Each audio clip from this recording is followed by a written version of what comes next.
네, 우리 거래일 기준으로는 4거래일, 그리고 체감상으로는 한 일주일 정도 쉬었던 것 같아요. 어느새 1월의 마지막 거래일이 다가왔는데요. 앞서서 계속 보셨던 것처럼 미국장은 쉬지 않았죠. 또 오늘 마침 오전에 애플의 실적 발표도 나오면서 전기, 전자, 또 IT 부품까지 나눠볼 이야기가 많을 것 같습니다. 오늘은 이분과 함께 볼게요. 메리츠증권 양승수 연구원 오셨습니다. 어서 오세요. 네, 안녕하십니까. 네, 안녕하십니까. 메리츠증권 유튜브에서만 뵙고 이렇게 네. 실물로 뵈니까 너무 신기하네요. 오늘 잘 잘 부탁드립니다. 부탁드리겠습니다. 네, IT 관련 이야기를 한번 해볼 텐데요. IT 하면은 아무래도 좀 업황부진이라는 이야기를 빼놓고는 이야기를 할 수가 없을 것 같아요. 또 우리 국내 주요 부품 업계들도 살짝 실적이 주춤하는 것 같았는데 올해는 또 어떻게 내다보고 계세요? 우선적으로 작년 같은 경우는 이제 연초에 온디바이스 AI 얘기 나오면서 많은 기대감을 갖고 시작했거든요. 그거 대비 많이 부진했고, 근데 그거에 대한 영향으로 올해는 지금 기대감이 전혀 없다는 게 또 네. 하나의 긍정적인 포인트가 아닐까 싶고요. 저희는 올해도 AI로 인한 교체 수요가 좀 지속적으로 발생하면서 세트 수요 자체는 소폭 성장할 걸로 보고 있고요. 업사이드로 지금 고려하고 있는 변수는 현재 시행되고 있는 중국의 이구환신 정책으로 인한 중국 네. 모바일 시장의 회복 여부 정도로 보고 있습니다. 전체적으로 세트 수요가 연초의 기대감 대비 부진했다라는 부분 짚어주셨고, 앞서 말씀을 해주셨던 것처럼 기대감이 없는 상태에서 시작하기 때문에 오히려 그게 호재다라고 이야기를 해주신 거죠.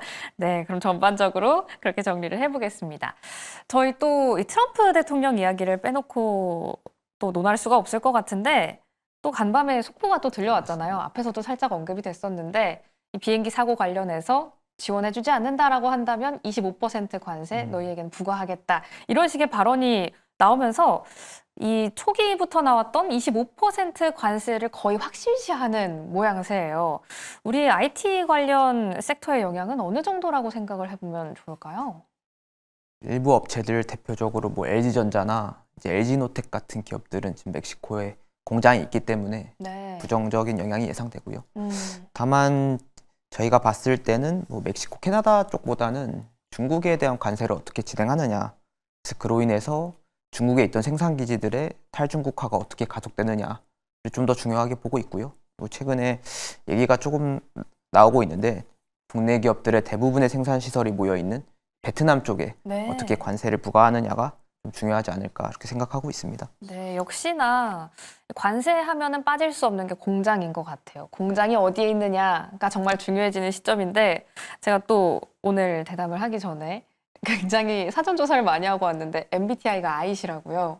네네네, 그렇습니다. 네. 저도 I거든요. 지금 굉장히 험난한 대화가 이어지고 네네. 있습니다. 네, 좋습니다. IT 관련 섹터 관세 영향도 함께 짚어봤는데요. 그러면 이 전체적인 흐름으로 봤을 때 연구원님이 생각하시는 이 IT 부품 업계의 핫한 키워드는 뭐라고 정리를 해주실 건가요?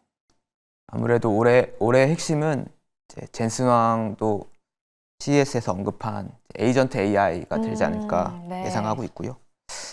작년에 많은 기대를 모았던 이제 온디바이스 AI의 연장선상이 될 거다라고 생각하고 있습니다. 작년에 아까 말씀드린 대로 이제 온디바이스 AI가 많은 기대감을 불러일으켰지만 실제로는 굉장히 부진했거든요. 네. 그러니까 아직까지는 단순히 이제 AI가 탑재된다는 사실만으로는 소비자들이 큰 효용성을 못 느끼고 있는 것 같아요. 네. 근데 이제 AI 에이전트를 통해서 어느 정도 이제 실생활에서의 생산성 향상 같은 부분들이 입증된다면 실제로 이제 하드웨어 수요단에서는 굉장히 큰 새로운 사이클이 발생할 수 있을 거다라고 생각하고 있습니다. 이제는 그쵸. 이제 기기에 워낙에 뭐 AI 시스템이나 AI 프로그램이 들어가 있는 기기들이 원체 많다 보니까 소비자들이 그 탑재 자체로는 매력을 느끼지는 못하는 수준인 것 같아요. 그러면 IT 부품 업체들 관련해서도 한번 여쭤보고 싶은데, 이 AI라는 산업에 IT 부품 업체도 다시 한번 뛰어들면서 사업의 다각화를 다시 한번 보여주고 있잖아요. IT 부품주도 AI 관련 수혜에 한번 기대해 볼 수 있는 걸까요? AI로 인해서 뭐 탑재량이 늘어난다거나 아니면 이제 고부가 가치 제품으로 전환되는 일부 부품들은 분명한 수혜가 있습니다. 대표적으로 제가 보고 있는 종목들 중에서는 기판 관련 업체들이나 MLCC가 해당된다라고 생각하고 있고요. 네. 다만 기존의 이제 카메라 모듈 아니면 뭐 디스플레이 같은 이제 레거시 IT 부품들은 수혜가 제한적이지 않을까 싶고요. 오히려 이제 아시겠지만 메모리 탑재량도 늘어나야 되고 네. APC 성능도 개선돼야 되기 때문에 AI로 인해 필연적으로 재료비가 올라가는 영역이 있습니다. 그래서 그에 대한 반대급부로 아마 판가이나 압박이 심화되는 것 같은 이제 부정적인 영향이 있지 않을까 조심스럽게 생각하고 있습니다. 네, 전체적으로 살짝은 부정적인 영향까지 저희는 예상을 해보고 대응을 해봐야 할 것 같습니다. 또 앞서서 연구원님을 소개해드릴 때 애플의 실적 발표가 있었다라는 이야기가 있었어요. 또 IT 짚는데 애플의 실적을 안 짚을 수가 없잖아요. 4분기 실적이 나왔는데 또 앞서 IT 부품주도 이야기를 해봤다면 애플과 관련 있는 IT 부품주가 받을 영향도 궁금하거든요. 이 부분에 대해서는 어떻게 이야기해 주실까요? 사실 이제 국내 대표적인 애플 관련 부품주들은 AI랑 상관관계가 굉장히 낮습니다. 그래서 방금 말씀드린 대로 AI로 인해 필연적으로 재료비가 올라가야 되는 영역이 있고 반대급부로 이제 AI와 상관관계가 낮은 부품들은 판가이나 압박이 심화되는 등 이제 부정적인 영향이 있지 않을까 싶은데요. 네.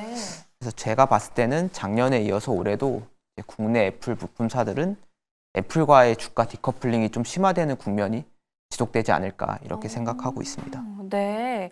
역시나 애플 관련주를 생각해 보더라도 AI를 뺄 수는 없는 거네요. 그렇다면 네. 애플이 메인이 된다기보다 AI를 피해가는 부분을 봐야 하는 건가요? 그렇다면?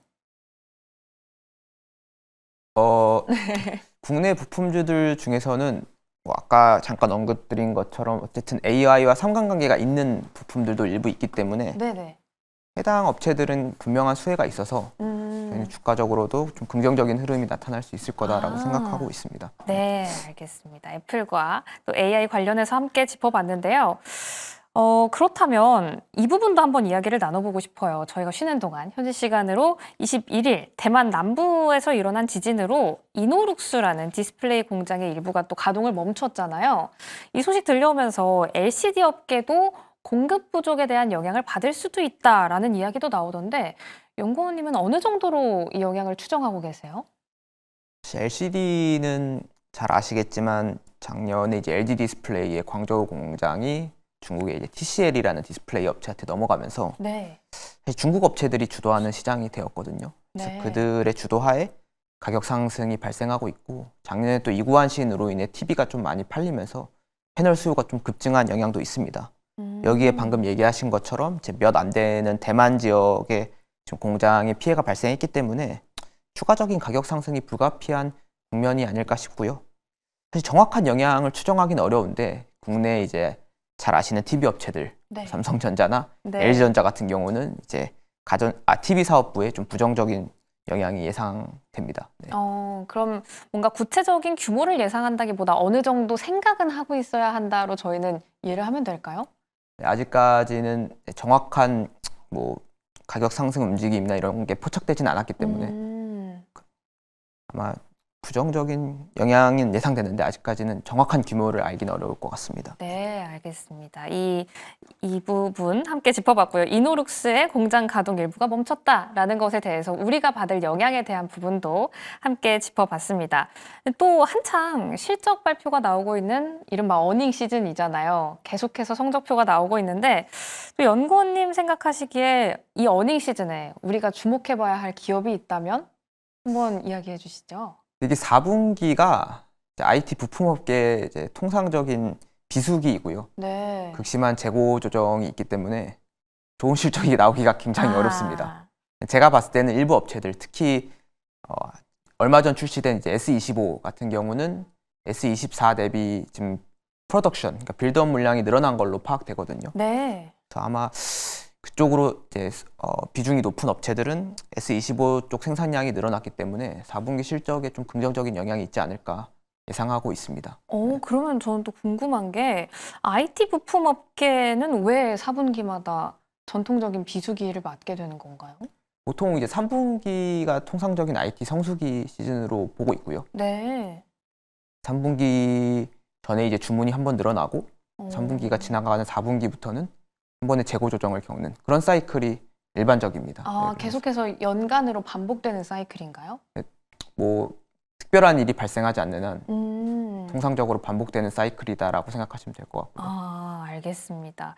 이 전통적인 비수기인 4분기 실적을 기대하고 거기에 맞춰서 움직이기는 조금 힘들겠다라고 생각을 해볼 수가 있을 것 같고요. 또 S25의 프로덕션 물량이 늘어났다라고 언급을 해주셨는데 그러면 수요에 대한 기대감도 저희는 가져가 볼 수 있을까요? 어떻게 사실 생각하세요?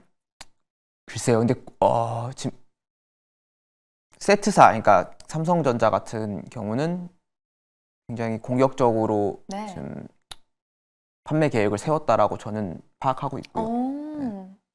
해당 부분이 반영된 빌드업 물량 상향 조정 흐름이 아닐까 싶습니다. 네. 네. 이 부분은 좀 차후 출시되고 나서 흐름을 좀 지켜볼 필요가 있을 것 같습니다. 네. 네, 역시나 프로덕션 물량은 늘어나긴 했지만 그 뒤에 결과까지 보고 생각을 해봐야 하는 것 같네요. 이 부분 함께 짚어봤습니다. 그렇다면 또 연구원님이 생각하시기에 IT 부품 장비 혹은 또 전기전자 안에서 이 기업 좀 괜찮다라고 짚어주실 탑픽 종목이랑 목표 주가도 함께 궁금해져요. 저희는 삼성전기 탑픽으로 말씀드리고 있고요.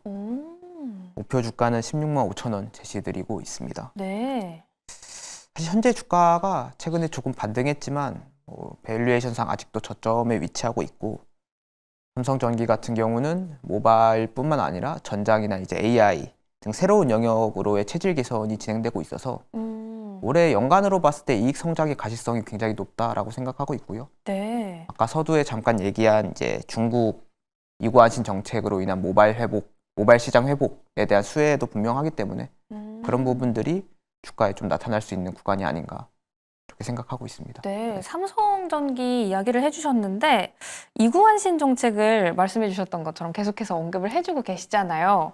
그럼 모바일 시장에서는 이구환신이 가장 큰 긍정적 영향을 미치는 요인이다라고 저희는 생각을 해볼 수 있는 걸까요?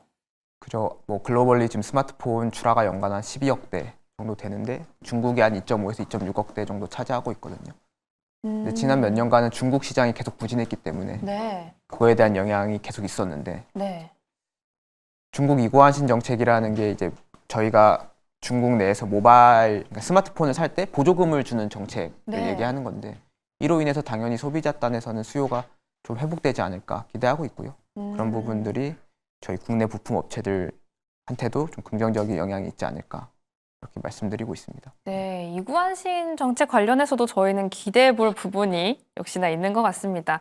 역시 또 시장 하면은 중국 이야기를 빼놓을 수가 없네요. 이구환신 정책으로 인한 수요에 대한 기대감까지 함께 짚어주셨고요. 삼성전기 목표 주가 16만 5천 원까지 제시를 해주셨습니다. 그러면 또 궁금한 게 제가 중간에 들어오시지만 이 코너를 시작할 때 앞에 브리핑을 한 가지 해요. 네네. 우리 개인 투자자분들이 가장 많이 보유하고 있는 7종목이 지금 어느 시점에 있는지에 대한 이야기를 하는데 네네. LG 이노텍에 대해서도 함께 이야기를 했었거든요. 아, 네네. 네, LG 이노텍은 그럼 삼성전기를 언급을 해주셔서 한번 질문을 드리고 싶은데 어떻게 보고 계세요? 사실 지금 주가상으로는 워낙 저점 구간에 위치하고 있기 때문에 네. 추가적인 추가적인 이제 하방이 클 거다라고 보고 있지는 않습니다. 근데 다만 아까 저희가 지속적으로 말씀드리는 것처럼 애플의 이제 AI 도입 사이클과 상관관계가 낮다는 점이 매력도가 낮을 수밖에 없는 그런 이유다라고 생각하고 있고요. 저희가 봤을 때는 결국 이제 애플 관련 부품주들은 애플 세트 수요 회복에 대한 기대감이 발현될 때는 네. 주가적으로 좀 반등하는 구간이 도래하거든요. 네. 저희는 그 구간이 올해는 이제 애플의 WWDC 음. 보통 6월에 진행되거든요. 네. 6월 전후로 한번 있지 않을까 생각하고 있고요. 그 전후로 해서는 저희는 충분히 주가 반등이 있지 않을까 조심스럽게 생각하고 있습니다. 네, 조심스럽게 LG 이노텍도 조심스럽게 여쭤봤는데 너무 잘 답변해 주셔서 감사합니다. 오늘 이렇게 삼성전기 탑픽까지 만나봤고요. 전기, 전자부터 IT 부품까지 전체적인 흐름도 함께 체크해봤습니다. 오늘 말씀은 여기까지 듣도록 할게요. 지금까지 메리츠증권 양승수 연구원과 함께했습니다. 감사합니다.